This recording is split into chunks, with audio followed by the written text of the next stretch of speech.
और मतलब भाई भाभी थे और उसकी दो ननद थी। एक ननद बहुत ज्यादा पैसे वाली थी और एक ननद गरीब थी। तो भाई और भाभी ने एक दिन शिव चर्चा रखा। शिव चर्चा में उन्होंने अपनी बड़ी नंद को बुलाया। वो बहुत पैसे वाली थी, तो उन्होंने अपनी बड़ी नंद को बुलाया और छोटी नंद बहुत ही गरीब थी, तो उनको बुलाया ही नहीं। फिर गांव समाज में मतलब बोलते हैं कि आप आ जाना, आप आ जाना, मतलब पता है कि इनके घर में तो चर्चा है। तो उस लड़की को बोला कि तुम्हारे भाई ने चर्चा करा है, तुम्हारी भाभी ने चर्चा करा है, हमें बुलाया है, तो तुम नहीं जाओगी? कहा मेरे घर में अगर चर्चा है तो मुझे बुलाया ना बुलाया मैं तो जाऊंगी।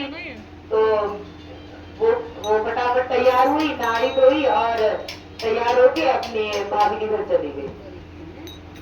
जब वो अपनी भाभी के घर गई तो जो बड़ी वाली नंद थी उसको तो बहुत प्यार से सम्मान से उसका पैर धुलाया, उसको सम्मान से बिठाया और बोला दीदी दीदी, उसके आगे पीछे करा। जो छोटी वाली थी, तो जो भाई था वो समझ गया कि मेरी दीदी तो बड़ी वाली को मानती है क्योंकि वो ठीक है और छोटी वाली को नहीं मानती।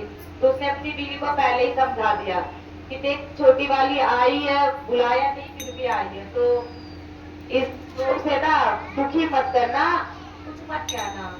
हेलो, तो उसे कुछ मत कहना। तो फिर छोटी वाली नंद को उसने अपने पति के कहने पर एक लोटा जल दिया और पानी दिया और बोला ले धो ले अपना पैर। और जो बड़ी वाली था उसको तो खुद ही धुलवाया, छोटी वाली के हाथ में लोटा दे दिया कि ये लो धो लो अपना पैर। तो उसने फिर भी अच्छी थी बेचारी, अपना पैर धो ली कि चल भाभी ने मुझे हाथ में पानी दिया है, मैं अपना पैर धो लेती हूँ, पैर वैर धो ली। उसके बाद वो ऐसे ही व्यवहार कर रही थी अच्छी, उसके साथ तो बहुत अच्छा व्यवहार कर रही थी और इसके साथ ना इसको खाना पूछना ना पानी पूछना, कुछ नहीं करना। फिर बड़ी वाली को सारी कपड़ा लता उसने सब कुछ दिया और छोटी वाली को कुछ भी नहीं दिया। फिर अपने पति से वो लड़ाई कर रही थी, पता नहीं ये गरीब सी क्यों आ जाती है मेरे घर में मनुष्यत फैलाने के लिए। तो वो सुन ली, तो खाना भी नहीं खाया था उसने और उसने फिर खाना खाया भी नहीं। वो सुन ली और भाई ने देख लिया कि मेरी बहन ने सुन लिया है, फिर उसको बोला बहन खा लेगा। नहीं भाई कोई बात नहीं, भाभी तो है, बोलती तो क्या हुआ। और उसने खाना नहीं खाया। दुख तो होता ही है कि भाभी और भाई ऐसे सोचते हैं मेरे बारे में। खैर भाई तो उसका सही था, भाभी ने ऐसा सोचा। फिर बड़ी वाली जब विदाई करी तो बड़ी वाली को तो बहुत कपड़ा लत्ता पैसा गहना उना से उसको सजा के लाद के घर भेजा और छोटी वाली के हाथ में एक मुट्ठी धान लिया और उसके आंचल में ऐसे डाल दिया कि ये ले अपना, मतलब ये लो अपना लो, अब घर जाओ, यही है। तो उसने इसी को ही अपने आंचल में बांध के अपना घर लेके चली गई। तो चलते चलते रास्ते में एक तुलसी माता का मंदिर आया।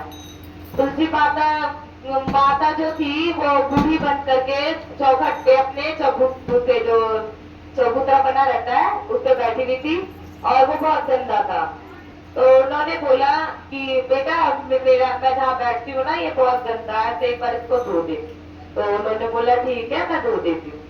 फिर उसने अपना पोटला रखा और उस जगह को धो दिया, साफ कर दिया। फिर तुलसी माता वहां बैठ गई और फिर बोली, एक लाल पोटली दिया उन्होंने उस बेटी के हाथ में, लड़की के हाथ में लाल पोटली दिया तुलसी माता ने कि अपने घर ले जाना, इसमें कुछ बच्चे के लिए खाने पीने के लिए।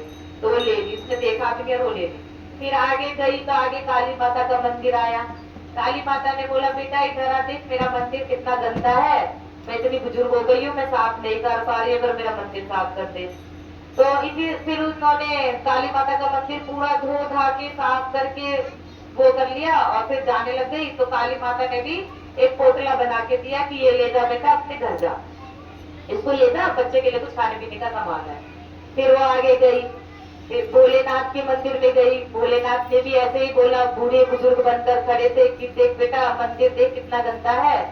तो इसी तरह भोलेनाथ के मंदिर में कई सारे मंदिर आए, जितने देवी देवता थे उन सब ने उस बेटी के हाथ में थोड़ा थोड़ा पोटला हाथ में देके चले गए और वो मंदिर साफ करती चली गई। ऐसे करते करते वो अपने घर चली गई। तो जब घर गई तो उन्होंने देखा, वो खोला पोटला वगैरह, तो इतना एक एक पोटले में हीरे जवाहरात से भरे हुए उसके सारे पोटले थे। खोला, बहुत खुश हुई। और वो जो धान था, जो उसकी भाभी ने धान दिया, उसके पति ने पूछा तुम्हारी भाभी ने क्या दिया? तो उसने बोला कि ये भाभी ने मुझे एक मुट्ठी धान दिया है। तो उन्होंने वो एक मुट्ठी धान पोखली में डाला और उसे कूटा कि इसमें से जितना भी चावल होगा बच्चे को बनाकर दे देंगे।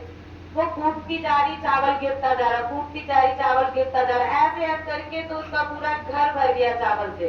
पर वो जो एक मुट्ठी धान था वो खत्म नहीं हुआ, भंडार बन गया उसके घर में चावल से, मतलब घर भर गया। और सभी देवी देवताओं ने तो उनको धन दौलत दिया ही था। देखते देखते उसकी जो गरीब बहन थी वो बहुत ही अमीर हो गई।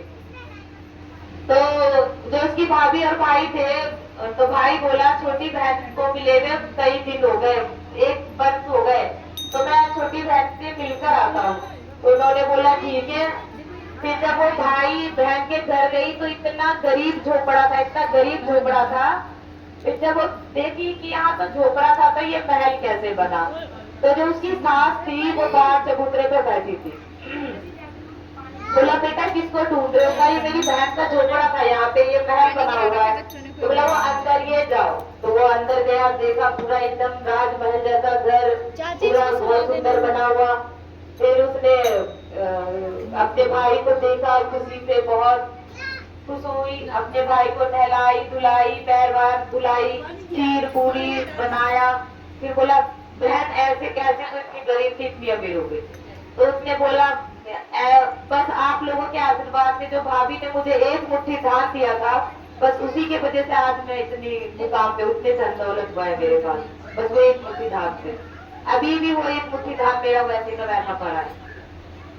फिर वो भाई तो समझ गया ये तो भोलेनाथ का लीला है कि जो मेरी बीवी ने इसके साथ करा, पर इसके साथ उल्टा बहुत ही अच्छा हुआ। फिर उसने अपनी भाभी को खीर पूरी बांध कर दिया। और तो भाई घर गया तो भाई ने अपनी बीवी से बताया, देख तूने उसके साथ ऐसा करा, देख उसने तेरे लिए खीर पूरी बांध के दिया है, कुछ पैसे दिया है, तो ये देख। फिर वो भाभी उसकी पछताई, घर गई, अपनी ननद से माफी मांगा, बोली मुझे माफ कर दो। तो उसकी नंद ने बोला आप मुझसे नहीं, भोलेनाथ से माफी मांगे, भोलेनाथ सबको क्षमा करते हैं। तो इसी तरह उसकी भाभी को भी भोलेनाथ ने क्षमा करा और उसका भी धन दौलत से घर बना। जो भोलेनाथ का सच्चे दिल से पूजा करता है, अर्चना करता है, जो मानता है, वो गरीब हो अमीर हो, भोलेनाथ उसकी सबकी सुनते हैं। हर हर महादेव।